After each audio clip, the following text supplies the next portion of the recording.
অহংকার করলে তার পরিণতি কতটা ভয়ঙ্কর হয়। এই পৃথিবীর মধ্যে আল্লাহ রাব্বুল আলামিন একজন নবী প্রেরণ করেছিলেন, নাম হচ্ছে হযরতে সুলাইমান আলাইহিস সালাম।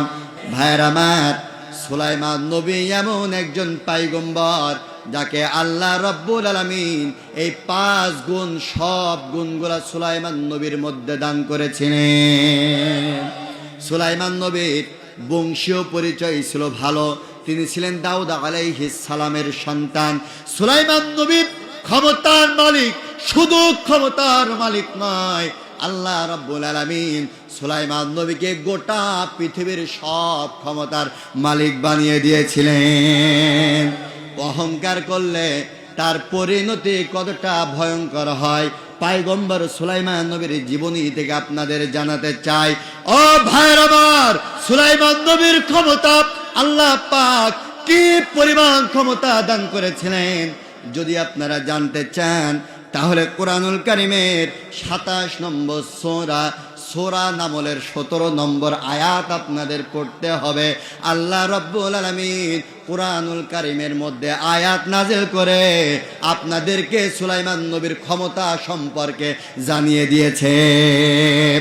আল্লাহ পাক বললেন, ওয়া হুশিরা লিসুলাইমান জুনুদুহু মিনাল জিন্নি ওয়াল ইনসি ওয়াত তায়র ফাহুম ইউজাউন। ভাইরা আমার, সুলাইমান নবীর কত ক্ষমতা ছিল শুধু শুনুন। আমার দেশের যিনি প্রধানমন্ত্রী, ভারতের যিনি প্রধানমন্ত্রী, আমেরিকার যিনি প্রধানমন্ত্রী, সকল দেশের প্রধানমন্ত্রীদের বডিগার্ডের দায়িত্ব পালন করে একটা জাতি, সেটা হচ্ছে মানব জাতি। কিন্তু সুলাইমান নবী এত ক্ষমতার মালিক তিনি ছিলেন, তার বডিগার্ড একটা জাতি পালন করত না। সুলাইমান নবীর বডিগার্ডের দায়িত্ব পালন করত 3টা জাতি। জোরে বলেন, কয়টা জাতি? কিতাবের মধ্যে এসেছে, আল্লাহ পাক রব্বুল আলামিন তিনি বললেন, সুলাইমান নবী যখন সিংহাসনের পরে বসতেন, এই সিংহাসনের ডান পাশে 6000 বিশিষ্ট মানব জাতির বডিগার্ড দাঁড়ায় থাকতেন। কয় হাজার? কোন জাতি? জোরে বলেন, মানব জাতি। সূরা নামলের 17 নম্বর আয়াত আপনারা বাড়ি গিয়ে খুলবেন। আল্লাহ পাক রব্বুল আলামিন বললেন, সুলাইমান নবী যখন সিংহাসনের পরে বসতেন, সুলাইমান নবীর 2 পাশে 12,000 বডিগার্ড দাঁড়ায়া থাকতেন। আল্লাহ পাক রব্বুল আলামিন তিনি বললেন, ওয়াত তায়র, আরবিতে বলা হয় তয়র, ইংরেজিতে বলা হয় বার্ড, আর বাংলায় বলা হয় পাখি। জোরে বলি সুবহানাল্লাহ। বলতে পারেন, হুজুর বডিগার্ড মানব জাতি দেহরক্ষী মানলাম, জিন জাতি বডিগার্ড দেহরক্ষী মানলাম, পাখির কাজ কি? পাখির কাজটি জানার জন্য তাফসীর মাহফিলে আসার প্রয়োজন হয়। ভাইয়ের আমার, সুলাইমান নবীর ক্ষমতা সম্পর্কে কিন্তু আলোচনা করছি। সুলাইমান নবীর পাখির কাজকে শুনুন। সুলাইমান নবী যখন কোন রাষ্ট্রীয় সফরে যাইতেন, সুলাইমান নবীকে যেন পৃথিবীর রোদ আর বৃষ্টি যেন কষ্ট না দেয়, এই জন্য সুলাইমান নবীর মাথার উপরে ওই আকাশের উড়ন্ত পাখিগুলা ঝাঁকে ঝাঁকে দল বেঁধে এসে একটা পাখি আর একটা পাখির ডানার সাথে ডানা মেলায়া সুলাইমান নবীর মাথার উপরে ছাতার মতন বেষ্টন করে ধরতেন। ক্ষমতা কম না বেশি? নরেন্দ্র মোদী চাইতে কম? বেশি? অনেকের ধারণা নরেন্দ্র মোদী চাইতে কম, কারণ আমরা আতঙ্কে রয়েছি নরেন্দ্র মোদী কখন জানি বাংলাদেশে বুবু জানকে তালাক দিয়ে পাঠাই দেয়। ও ভাইরা আমার, সুলাইমান নবীর ক্ষমতা কত বেশি, আর একটা উদাহরণ দিলে আপনারা বুঝতে পারবেন। হযরতে সুলাইমান নবীকে আল্লাহ রাব্বুল আলামিন এত পরিমাণ ক্ষমতা দান করেছিলেন। সুলাইমান নবী যখন কোন তক্তার উপরে দাঁড়াইতেন, ও ভাইরা আমার, এই যে আমাদের মাহফিলের প্রধান মেহমান জহুরুল ইসলাম সাহেব, উনি যদি এখন মনে করে আমি আমেরিকায় যাব, তাহলে আমার ভাইজানের সর্বপ্রথম পাসপোর্ট রেডি করতে হবে, এরপর ভিসা রেডি করতে হবে, এরপর প্লেনে চড়া লাগবে, প্লেনের পাইলট প্রয়োজন হবে, প্লেনের অকটেন প্রয়োজন হবে, প্লেনের ইঞ্জিন প্রয়োজন হবে, ঠিক কিনা? কিন্তু পয়গম্বর সুলাইমান নবীকে আল্লাহ রাব্বুল আলামিন এত পরিমাণ ক্ষমতা দান করেছিলেন। হযরতে সুলাইমান নবী শুধুমাত্র একটা সিংহাসনের উপরে দাঁড়াইতেন, তক্তার উপরে দাঁড়াইতেন, আর তক্তাকে বলতেন, ও তক্তা, পৃথিবীর এক প্রান্তর থেকে অন্য প্রান্তরে আমাকে নিয়ে যাও। কিতাবের মধ্যে এসেছে তক্তাটা বিনা অকটেনে, বিনা পাইলটে, বিনা ইঞ্জিনে, শুধুমাত্র সুলাইমান নবীর মুখের কথায় তক্তাটা সুলাইমান নবীকে পৃথিবীর এক প্রান্তর থেকে অন্য প্রান্তরে পৌঁছায়া দিতেন। ক্ষমতা কম না বেশি? ভাইরা আমার, ও বন্ধুরা আমার, সুলাইমান নবী গোটা পৃথিবীর বাদশা। কিন্তু তখন সুলাইমান নবী বিবাহ করেন নাই, তিনি তখন একেবারে তাগড়া যুবক, অবিবাহিত যুবক। বুঝছেন তোমার কথা? বোঝা যাচ্ছে তো?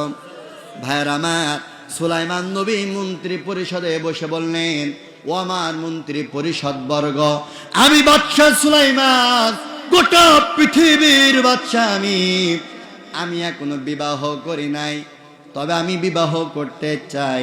মন্ত্রী পরিষদের লোকেরা বললেন, বাদশা আপনি বিবাহ করবেন, মেয়ের কোয়ালিটি কেমন হবে, মেয়ের বৈশিষ্ট্য কেমন হবে, মেয়েটা দেখতে শুনতে কেমন হবে আমরা জানতে চাই।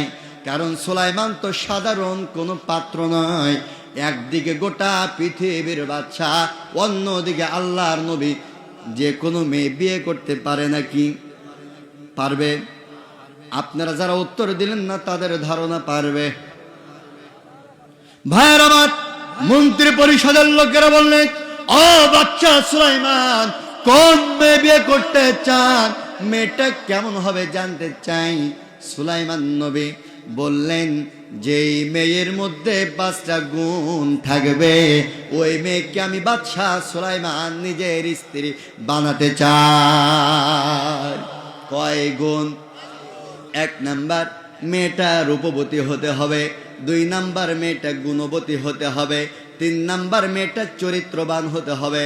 নাম্বার 4, মেয়েটা পদ্মাশিলিনী হতে হবে। নাম্বার 5, মেয়েটা উচ্চ বংশীয় হতে হবে।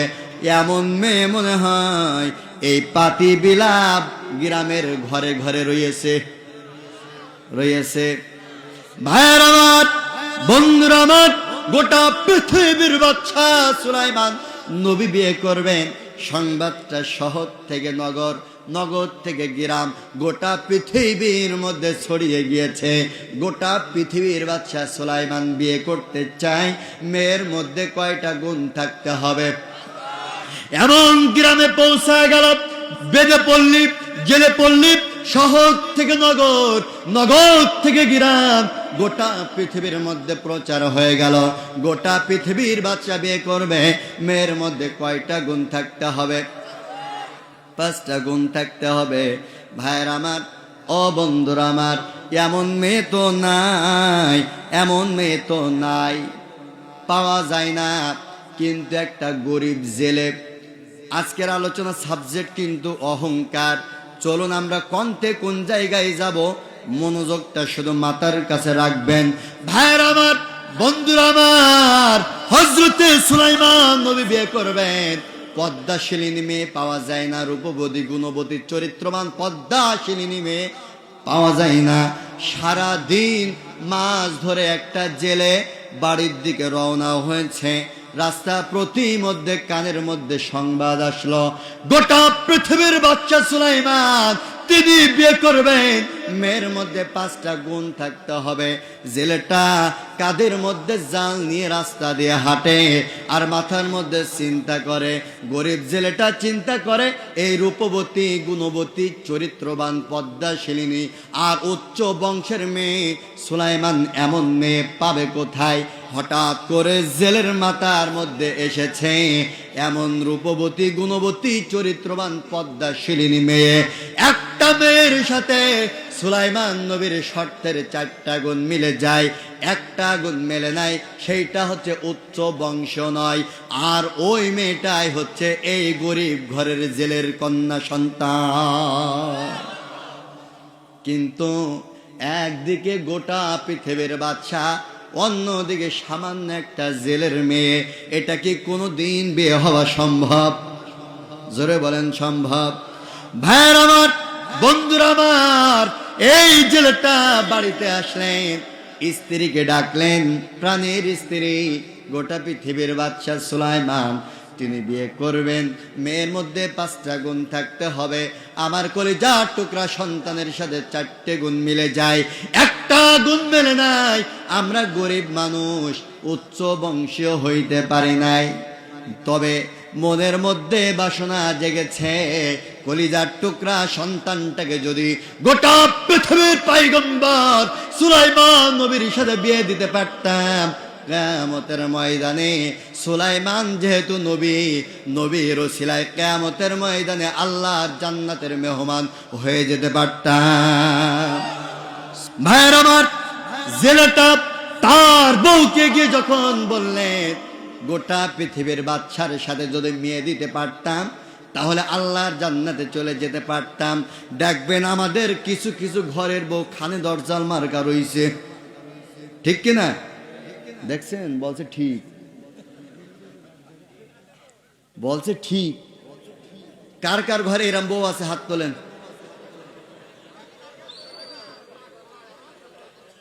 কারোর ঘরে নাই? ও আমি বিশ্বাস করি না। ও যদি আপনার হুজুরের হাত তুলতে পারে না, হুজুরও তুলতে পারবে না, ঠিক কিনা? আমরা আছি মহা বিপদে।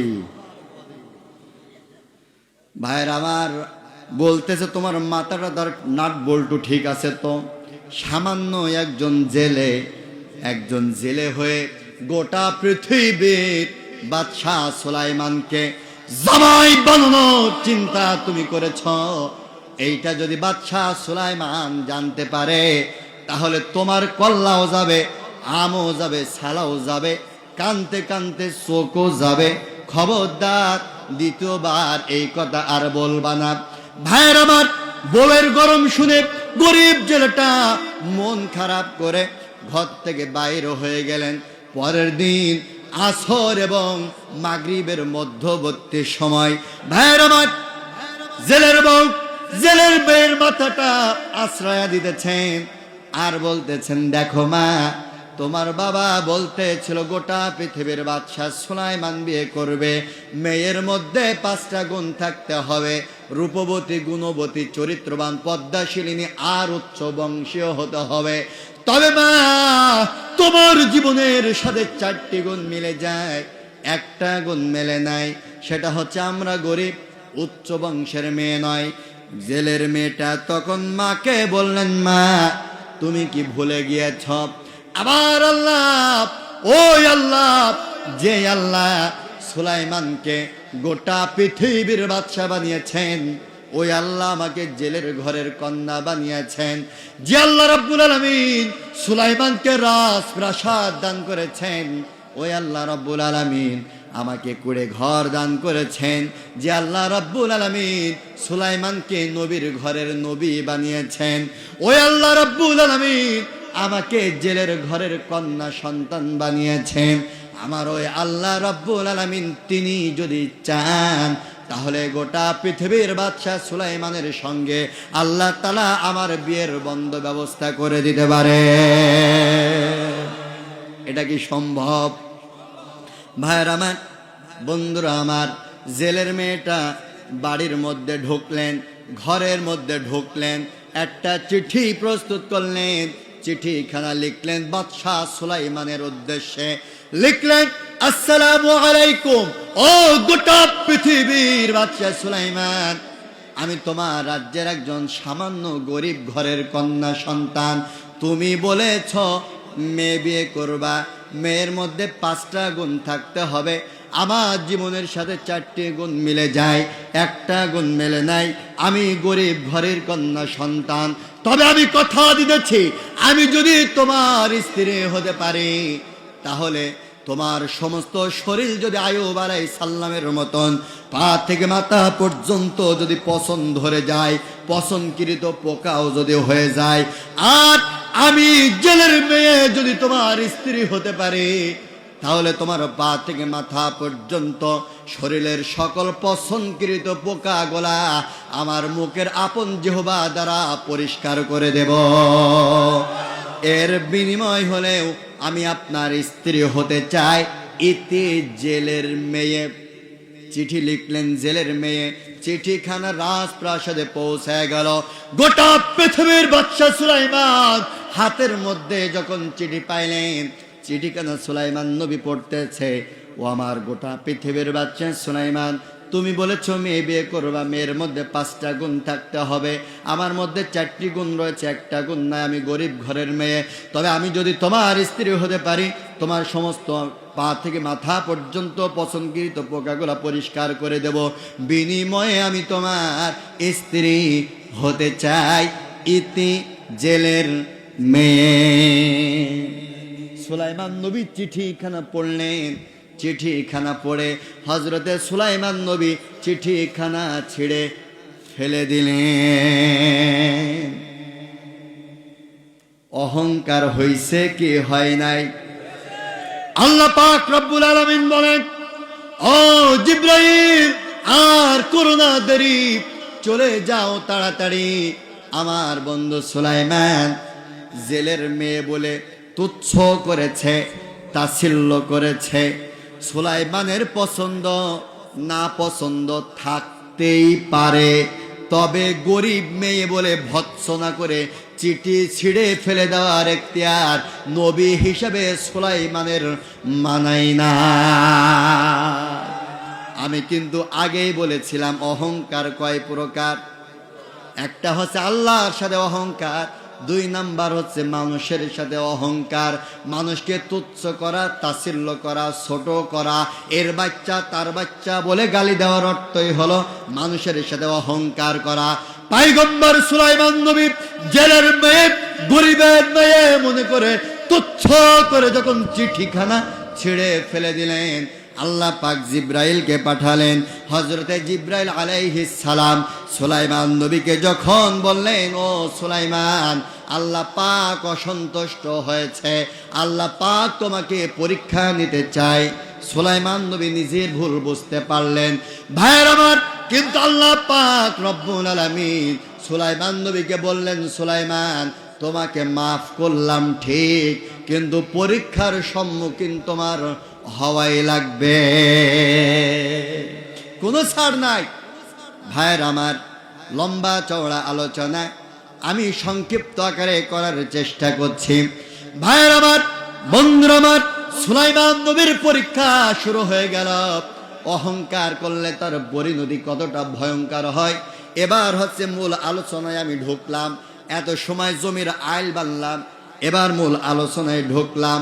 ভাইয়ের আমার, বন্ধু আমার, সুলাইমান নবীকে আল্লাহ পাক রব্বুল আলামিন একটা মুজিজা দান করেছিলেন, আর ওই মুজিজাটা হচ্ছে একটা আংটি। জোরে বলেন নাম কি? জোর হলো না, নাম কি? আরো জোরে, নাম কি? এই আংটি কিন্তু সাধারণ আংটি ছিল না, এই আংটিটা ছিল জান্নাতি একটা আংটি। এই আংটি ছিল সুলাইমান নবীর মুজিজা। আংটি যতক্ষণ পর্যন্ত সুলাইমান নবীর হাতের মুঠার মধ্যে থাকবে, ততক্ষণ পর্যন্ত গোটা পৃথিবীর ক্ষমতা সুলাইমান নবীর হাতের মুঠায় থাকবে। আংটি যদি না থাকে, ক্ষমতার চেয়ার থাকবে। জোরে বলেন, থাকবে। ভাইয়ের আমার, বন্ধুরা আমার, হযরতে সুলাইমান নবীর পরীক্ষা শুরু হয়ে গেল। সুলাইমান নবী ছিলেন ন্যায়পরায়ণ বাদশাহ। তিনি যেমন মানুষের বাদশাহ, তিনি তেমন দানবের বাদশাহ, তিনি তেমন জিনিদের বাদশাহ। কিতাবের মধ্যে এসেছে, আহকামুল কুরআন লিল জাসসাস গ্রন্থের মধ্যে এসেছে, হযরতে সুলাইমান নবী মানব জাতি যখন দুষ্টামি করতেন, অন্যায় করতেন। সুলাইমান নবী মানব জাতিকে জেলখানার মধ্যে বন্দি করে রাখতেন। আর কোন জিন জাতি যখন অন্যায় করতেন, জিন জাতিকে ধরে সুলাইমান নবী সমুদ্রের অতল গহ্বরের মধ্যে নিক্ষেপ করে রাখতেন। ওই সমুদ্রের অতল গহ্বর থেকে একটা দুষ্ট জিন কেমনে কি করে ছাড়া পেয়ে গেল, সুলাইমান নবীর প্রতিশোধ নেবার জন্য রাজপ্রাসাদের চতুর্পাশে ঘরে ভাইয়ের আমার, বন্ধুরা আমার, সুলাইমান নবীর হাতের মধ্যে রয়েছে কি? জোরে বলেন কি? এই আংটি নিয়ে অপবিত্র জায়গায় যাওয়া যাইতো না। বাথরুম পবিত্র জায়গা নাকি অপবিত্র জায়গা? জোরে বলেন। অপবিত্র জায়গা। এই জান্নাতি আংটি পরে অপবিত্র বাথরুমের মধ্যে যাওয়া যাবে? সুলাইমান নবী আংটিখানা খুললেন, বিশ্বস্ত প্রহরীকে ডাকলেন, বিশ্বস্ত প্রহরীর হাতে আংটিখানা তুলে দিলেন আর বললেন, ও বিশ্বস্ত প্রহরী, যতক্ষণ পর্যন্ত বাথরুম থেকে না আসব ততক্ষণ পর্যন্ত আংটি যেন হাতছাড়া করবা না। কারণ আংটি যার কাছে ক্ষমতা সিয়ার কার কাছে? ভাইয়ের আমার, বন্ধুরা আমার, সুলাইমান নবী বাথরুমের মধ্যে ঢুকলেন। ওই যে সেই দুষ্ট জিন সমুদ্রের অতল গহ্বর থেকে ছাড়া পেয়েছে। আপনারা জানেন জিনেরা বিভিন্ন প্রকার সূরা ধারণ করতে পারে, এটা তো আপনারা জানেন। জিন চিন্তা করল প্রতিশোধ নেওয়ার জন্য এটাই হচ্ছে উত্তম সময়। একেবারে পা থেকে মাথা পর্যন্ত হুবহু সুলাইমান নবীর সূরা ধারণ করলেন, একেবারে ফটোকপি। গিয়ে বিশ্বস্ত প্রহরীকে গিয়ে বললেন, প্রহরী আংটি দে। সুলাইমান নবীর বিশ্বস্ত প্রহরী পা থেকে মাথা পর্যন্ত মিলায়া দেখে এটাই তো আসল সুলাইমান। বিশ্বস্ত প্রহরী আংটিখানা নিয়ে শয়তানের হাতে তুলে দিল। ভাইয়ের আমার, বন্ধুরা আমার, আলোচনা এই পর্যন্ত বুঝে থাকলে বলুন তো দেখে, এতদিন আংটি ছিল সুলাইমান নবীর হাতে, গোটা পৃথিবীর ক্ষমতা ছিল সুলাইমান নবীর হাতে। আজকে আংটি যেহেতু শয়তানের হাতে, গোটা পৃথিবীর ক্ষমতা কার হাতে? জোরে বলেন, কার হাতে? ভয় করে গোটা পৃথিবীর মসনদে, ক্ষমতার মসনদে বসে গিয়েছে শয়তান। শয়তান ক্ষমতার মসনদে বসে সর্বপ্রথম জাতির উদ্দেশ্যে ভাষণ দিচ্ছে। ও দেশের জনগণ, দিয়া শোনো মন, আমার দেশের মধ্যে একটা ডুপ্লিকেট সুলাইমান বাইর হইছে। ওরে তোমরা যেখানেই পাবা সেখানেই সাইজ করবা। ভালো করে বুঝেন শয়তানের যে কত বুদ্ধি। শয়তান বলল একটা ডুপ্লিকেট সুলাইমান বাইর হইছে, আসল সুলাইমান কনে? মুখ দিয়ে বলতে হবে, তা না হলে দোয়া করে দেব। আসল সুলাইমান কনে? নকলটা কনে? ক্ষমতায়। ভাইয়ের আবার, বন্ধুরা আবার, আসল সুলাইমান আলাইহিস সালাম বাথরুম থেকে বাহির হলেন। বিশ্বস্ত প্রহরীকে গিয়ে বলছে, প্রহরী আংটি দে। প্রহরী পা থেকে মাথা পর্যন্ত মিলায়ার বলে, একটু আগে বাদশা ঘোষণা দিয়েছে ডুপ্লিকেট সুলাইমান বাইর হইছে, পড়বে না পড়বে না, আমার সামনে আগে পড়েছে। বলছে আংটি নিতে চাও? কয় হ্যাঁ আংটি নিতে চাই।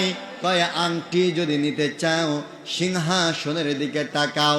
ভাইয়েরা আমার, বন্ধুরা আমার, হযরতে সুলাইমান নবী সিংহাসনের দিকে তাকায় দেখছে একেবারে ফটোকপি ডুপ্লিকেট ভাই ক্ষমতায় বসে রয়েছে। সুলাইমান নবীকে শয়তান দেখলেন, আসল সুলাইমান বাইর হয়ে গেছে। শয়তান ক্ষমতার মসনদ থেকে বলছে, ও দেশের জনগণ, তোমাদেরকে না বলেছিলাম আমার দেশের মধ্যে ডুপ্লিকেট সুলাইমান বাইর হয়েছে? এই দেখো সেই ডুপ্লিকেট সুলাইমান। ভাইয়ের আমার, দেশের জনগণ, আসল সুলাইমানকে মারবার জন্য দ্বারা যখন এগিয়ে আসা শুরু করলো, সামনের দিকে অগ্রসর হলো, সেদিন আসল সুলাইমান জাতির উদ্দেশ্যে একটা ভাষণ দিয়েছিলেন। জাতির উদ্দেশ্যে ভাষণ দিয়ে বলেছিলেন, ও আমার দেশের জনগণ, দিয়া শোনো মন, তোমরা আজকে সিদ্ধান্ত নিতে ভুল করো না। আমি হচ্ছি আসল সুলাইমান, সিংহাসনে বসে রয়েছে ডুপ্লিকেট সুলাইমান। তোমরা আজকে সিদ্ধান্ত নিতে ভুল করো না। আজকে যদি ডুপ্লিকেট দালাল সরকারকে ক্ষমতার মসনদে বসায়া আসল সরকারকে যদি আঘাত করো, তাহলে কান খাড়া করে শুনে রেখে দাও, এমন কালো গাঢ় আমাবর্ষার রাত আসবে যার সুবে সাদেক হওয়া অসম্ভব। হযরতে সুলাইমান নবীকে জাতির লোকেরা মারলেন, রক্তাক্ত করে ফেললেন। হযরতে সুলাইমান নবীকে জাতির লোকেরা মৃত ভেবে নদীর তীরে ফেলে আসলেন। এখন আপনাদের কাছে একটা শিক্ষা দিতে চাই, সুলাইমান নবী অহংকার করেছিল কয়টা? আসতে বলবেন না, সুলাইমান নবী অহংকার করেছিল কয়টা? একটা অহংকার করার অপরাধে আল্লাহ পাক রব্বুল আলামিন সুলাইমান নবীকে গোটা পৃথিবীর ক্ষমতা কেড়ে নিলেন। এরপর যেই দেশের জনগণ সুলাইমান নবীর কথায় উঠতেন আর বসতেন, ওই দেশের জনগণের কাছে গণধুলাই খাওয়ালেন, আর ওই দেশের জনগণ আজকে নদীর তীরে ফেলে আসলেন। যে আল্লাহ এত ক্ষমতার মালিক, ওই আল্লাহ আজও বাংলার জমিনে আছে না নাই? গোটা পৃথিবীর বাদশাহ সুলাইমান নবী একটা অহংকার করার অপরাধে আল্লাহ পাক রব্বুল আলামিন সুলাইমান নবীকে ক্ষমতাচ্যুত করলেন। সুলাইমান নবী নদীর তীরে পড়ে রয়েছে, সারা দিন মাছ ধরে একটা জেলে বাড়ির দিকে রওনা হয়েছে। মনে আছে কি জেলের কথা? আছে? জেলেটা বাড়ির দিকে রওনা হয়েছে, প্রতিমধ্যে দেখতেছে একটা যুবক রাস্তার মাঝখানে নদীর তীরে রক্তাক্ত অবস্থায় পড়ে রয়েছে। জেলের মনের মধ্যে মায়া উদয় হলো। জেলেটা গিয়ে সুলাইমান নবীর মুখের মধ্যে আসলি ভরে পানি তুললেন, মুখের মধ্যে পানি দিলেন। সুলাইমান নবী হুঁশ ফিরলেন। সুলাইমান আলাইহিস সালাম তিনি বললেন, সুলাইমান নবী যেই না হুঁশ ফিরেছে, জেলে সুলাইমান নবীকে বললেন, ও বাবা, তুমি এখানে রক্তাক্ত অবস্থায় পড়ে রয়েছ, তোমার নাম কি, পরিচয় কি, কোথা থেকে এসেছ? সুলাইমান নবী যেই না হুঁশ ফিরেছে, জেলে জিজ্ঞাসা করেছে তোমার নাম কি। এখন সুলাইমান নবী মনে মনে চিন্তা করে, এখন যদি আমি বলি আমি পয়গম্বর সুলাইমান, তাহলে জেলেও ধরে বাড়বে। কথা বলেন না কে ভাইয়ের আমার? অহংকার করেছিল কয়টা? একটা অহংকার করার অপরাধে বাদশাহ সুলাইমান গোটা পৃথিবীর বাদশাহ আজকে নিজের পরিচয় দিতে পারে না। ভাইয়ের আমার, সুলাইমান নবী ছিল গোটা পৃথিবীর বাদশাহ, অহংকার করেছিল কয়টা? একটা অহংকার করার অপরাধে আজকে নিজের পরিচয়টা দিতে পারে না। গরিব জেলেটা বলতেছে, দেখো বাবা, তুমি অসুস্থ মানুষ, নিজের পরিচয় দিতে পারছো না, তবে তোমাকে একটা প্রস্তাব দিই, তোমাকে এইভাবে নদীর তীরে ফেলে থুয়ে যেতে পারি না। তোমার যদি কোনো আপত্তি না থাকে, তাহলে তুমি আমার বাড়ির মেহমান হতে পারো। ভাইয়ের আমার, বন্ধুরা আমার, হযরতে সুলাইমান আলাইহিস সালাম তিনি জেলের বাড়ির মেহমান হয়ে যেতে রাজি হয়ে গেল। যাচ্ছে নাকি বাড়ির দিকে? যাচ্ছে। ভাইয়ের আমার, বন্ধুরা আমার, একদিন, 2 দিন, 3 দিন পার হয়ে গেল। আহকামুল কুরআন লিল জাসসাস গ্রন্থের মধ্যে এসেছে, হযরতে সুলাইমান আলাইহিস সালাম 3 দিন জেলের বাড়িতে রইলেন। 3 দিন পর গরিব জেলেটা সুলাইমান নবীকে ডেকে বললেন, দেখো বাবা, ও বাবা, তুমি আমার বাড়িতে রয়েছ, আমি গরিব মানুষ, খেটে খায় দিন মজুর মানুষ, তোমাকে গান্ডে গুন্ডে গিলানোর মতন অ্যাবিলিটি আমার নাই। তুমি আজকে আমার বাড়ির থেকে বিদায় নিতে পারো, তবে একটা কথা বলতে চাই, তুমি যেই দিন আমার বাড়িতে এসেছ সেই দিন থেকে নদীর মধ্যে যতবার আমি জাল নিক্ষেপ করেছি ততবার দেখেছি আমার জালের মধ্যে ডবল ডবল মাছ ধরা দিয়েছে। নবী তো বরকত একটা আছে না। জেলেটা বলছে, বাবা দেখো তুমি আমার বাড়িতে এসেছ, এখনো পর্যন্ত তোমার পরিচয় কি জানতে পারি নাই, তোমার নাম কি জানতে পারি নাই, কোথা থেকে এসেছো তাও জানতে পারি নাই। তবে আমি তোমাকে জানাতে চাই, যদি তোমার বাড়ি ঘর না থাকে তাহলে আমি তোমাকে অফার দিচ্ছি, তুমি আমার বাড়ির কর্মচারীর দায়িত্ব পালন করতে পারো। ভালো করে বুঝবেন, ভালো করে বুঝুন। হযরতে সুলাইমান নবীকে কর্মচারীর অফার দেয়। হযরতে সুলাইমান আলাইহিস সালাম আকাশের দিকে তাকায়া মালিককে বললেন, ও মালিক, অহংকার করেছিলাম মাত্র একটা, আমাকে তুমি শাস্তি দিয়েছো কতগুলা। প্রথমেই তুমি গোটা পৃথিবীর ক্ষমতা আছো তো আমাকে করেছ। যেই দেশের জনগণ আমার কথায় উঠতো আর বসতো, ওই দেশের জনগণ আমাকে গণপিটানি দিয়েছে, নদীর তীরে ফেলে থুয়ে গেছে। ওখান থেকে তুমি আমাকে জেলের বাড়ির মেহমান বানাইছাও, আজকে তুমি আমাকে জেলের বাড়ির কর্মচারীর প্রস্তাব দিয়েছ। কিন্তু জেলের কড়া নির্দেশ, বাবা আমার বাড়ির কর্মচারী হতে যদি রাজি না হও, আজকেই তোমাকে বিদায় নিতে হবে। ফান্দে পড়িয়া বাবা কান্দে রে।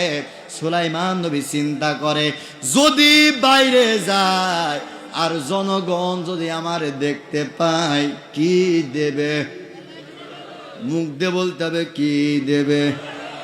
ভাইয়ের আমার, আজকে কিন্তু সুলাইমান নবী ক্ষমতাচ্যুত হয়েছে, আর জেলের বাড়ির মধ্যে আত্মগোপনে রইছে, রাস্তায় বের হয় না, পাবলিক দেখলে মার দেবে। আমার দেশে যারা বিগত দিন অহংকার করেছিল ওরাও আজকে আত্মগোপনে গিয়েছে, ওরাও আজকে আর পাবলিকের সামনে আসে না, কারণ ওরা জানে বাঙালি জাতির সামনে গেলে বাঙালি জাতি দুধ ভাত দেবে না, বরং পেদানি দেবে। মিলছে ভাইয়ের আমার? কিন্তু ফান্দে পড়িয়া বাবা কান্দে রে। সুলাইমান নবী কর্মচারী হইতে রাজি হয়ে গেল। গোটা পৃথিবীর ক্ষমতার মালিক থেকে যে আল্লাহ রাব্বুল আলামিন সুলাইমান নবীকে কর্মচারীর আসনে নিয়ে চলে এসেছে, ওই আল্লাহ আজও আছে নাকি না? ভাইয়ের আমার, বন্ধুরা আমার, আহকামুল কুরআন লিল জাসসাস গ্রন্থের মধ্যে এসেছে হযরতে সুলাইমান নবী 1 বছর জেলের বাড়ির কর্মচারীর দায়িত্ব পালন করলেন। 1 বছর পর জেলেটা তার ওই বউয়ের কাছে গিয়ে বলছে, দেখো বউ, কোন বউ মনে আছে তো? ওই সেই খালেদার জাল বউ। বউয়ের কাছে জেলেটা গিয়ে বলতেছেন, প্রাণের স্ত্রী, আমি তোমাকে একটা প্রস্তাব দিতে চাই। কি প্রস্তাব? ঘরের মধ্যে মেয়ে রয়েছে, যুবতী, আমার মেয়ে বিয়ে দেওয়া দরকার। আমার বাড়ির যে কর্মচারীকে তোমার কেমন লাগে? জেলের বউ বলল, এ ছেলে তো মস্ত বড় ছেলে, এমন আমানতদারিতা, চরিত্রবান, আদর্শবান, নৈতিকতা সম্পূর্ণ সুদর্শন যুবক আকাশের নিচে জমিনের উপরে দ্বিতীয় আর একটা হতে পারে না। আজকে জেলের বউ দিমাগ করে নাই, জেলের বউ রাজি হয়ে গেছে। জেলেটা বলতেছে, দেখো তাহলে আগামীকাল যখন মাছ ধরতে বাইর হব তখন আমরা প্রস্তাব দিব। ঠিক আছে, যেই কথা সেই কাজ। পরের দিন সুলাইমান নবী আর জেলেটা বাইর হয়েছে মাছ ধরার জন্য। রাস্তার মধ্যে যখন বাহির হয়েছে, জেলেটা রাস্তার মাঝখান গিয়ে সুলাইমান নবীকে বলছে, বাবা তুমি এখানে দাঁড়াও, তোমার সাথে একটা কথা আছে। কি কথা? ও বাবা, তোমাকে আমি জানাতে চাই, বলো তো দেখি আমার বাড়ির ফ্যামিলি মেম্বার কয়জন? বলছে, চাচা আপনার বাড়ির ফ্যামিলি মেম্বার হচ্ছে 3 জন। কয় কে কে? 1 নাম্বার চাচা আপনি, 2 নাম্বার আমি, 3 নাম্বার আমার চাচি। জেলে মনে মনে কয়, এ তো দেখছিস প্রথমেই মেয়েকে সিরিয়াল থেকে বাদ দিয়ে দিয়েছে। বলতেছে বাবা আমার বাড়ির ফ্যামিলি মেম্বার কিন্তু 3 জন নয়, আমার বাড়ির ফ্যামিলি মেম্বার হচ্ছে 4 জন। 1 জন হচ্ছে তুমি, 2 নাম্বার আমি, 3 নাম্বার তোমার চাচি, 4 নাম্বার আমার বাড়ির 20 বছরের যুবতী একটা কন্যা সন্তান রয়েছে। সুলাইমান নবী মনে মনে চিন্তা করে, এর বাড়ি 20 বছরের যুবতী মেয়ে রয়েছে, 1 বছর কর্মচারীর দায়িত্ব পালন করলাম, মেয়ে দেখা তো দূরে থাক, আজও পর্যন্ত মেয়ের জামা কাপড় পর্যন্ত দেখি নাই। এমন মেয়ে মনে হয় আপনাদের এই পাতিবিলা গ্রামের ঘরে ঘরে রয়েছে। ভাইরা আমার, বন্ধুরা আমার, হযরতে সুলাইমান আলাইহিস সালাম তিনি চিন্তা করলেন, এই মেয়ে তো জীবনে কোনোদিন দেখি নাই। Come to my point. কিন্তু জেলের কড়া নির্দেশ, যদি আমার মেয়েকে যদি বিয়ে করতে রাজি না হও, তাহলে আজকে এই ঘর থেকে বাইরে হওয়া লাগবে। ভাইয়ের আমার, বন্ধুরা আমার, জেলেটা সুলাইমান নবীর ঘাড়ের উপরে ব্ল্যাকমেল করতেছে, বারবার ঘাড়ের ওপরে বন্দুক রেখে মেয়ে বিয়ে দিতে চায়। হযরতে সুলাইমান আলাইহিস সালাম পড়লেন বেকায়দায়, কারণ সুলাইমান নবীর ঘাড়ের ওপরে এখন মেয়ে দিতে চায়। সুলাইমান নবী আকাশের দিকে তাকায়া আল্লাহ রব্বুল আলামিনকে বলছে, মালিক ছিলাম গোটা পৃথিবীর বাদশা, অহংকার করেছিলাম মাত্র কয়টা? একটা অহংকার করার অপরাধে আমাকে তুমি ক্ষমতাচ্যুত করেছ, দেশের জনগণের কাছে গণপিটানি খাওয়াইছ, আমাকে নদীর তীরে ফেলে থুয়ে গেছে, ওখান থেকে জেলের বাড়ির মেহমান বানাইছাও, ওখান থেকে জেলের বাড়ির কর্মচারী বানাইছাও। ও আল্লাহ, এখন তুমি আমাকে জেলের বাড়ির ঘর জামাই বানাতে চাও। সব কিছু যিনি পারেন, জবান ছেড়ে বলুন তো তিনি কে? ভাইয়ের আমার, বন্ধুরা আমার, আল্লাহ পাকের কাছে এখন দোয়া করছে, আল্লাহ বিয়ে করব কি করব না সিদ্ধান্ত তুমি দাও। সিদ্ধান্ত দেবে কে? আরো জোরে কে?